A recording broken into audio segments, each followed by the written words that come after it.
In the Fair Chance Sourcing Project, Michigan State journalism students are using technology to solve one of journalism's oldest problems. The problem is that communities are not covered completely. Always, different ethnic groups, ages, or genders are left out. By turning a Google form into an app and having it immediately feed demographics about our sources into a database, we now generate visualizations that show us how well our interviewing correlates to our communities.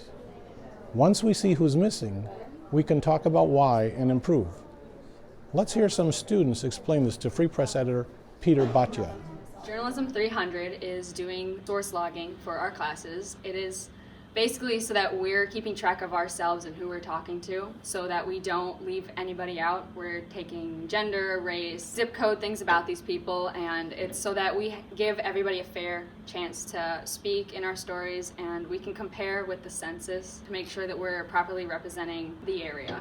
Part of this process that we have is we use the survey on Google Drive to collect answers, which we then put into a spreadsheet so that we can look at the demographics that we are talking to. So at the top of this survey, we have a little bit of a message. It says, "Thank you for your interview. People's words are the heart of what we do. Our stories are published on the Spartan Newsroom website. We want to represent all perspectives in the community fairly. So we have a few questions beyond the basic ones." Whenever someone fills out the surveys, it automatically goes into a spreadsheet. From there, we can download it into Flourish and start looking at the data, how it visualizes. We'll now take a look at the graphs.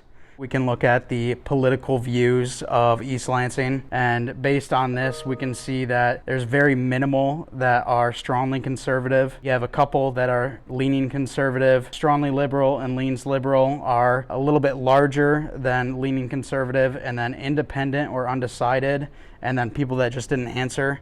That is over 50% of the people that we have surveyed. What we changed is independent and undecided. They are now separate categories. We take a look at race and ethnicity versus political leaning, and we see a lot of white people are really representative of all things. If we look at Black or African American, there are no Black or African American people that are leaning conservative or strongly conservative. They mostly make up the liberal side or the independent or undecided side.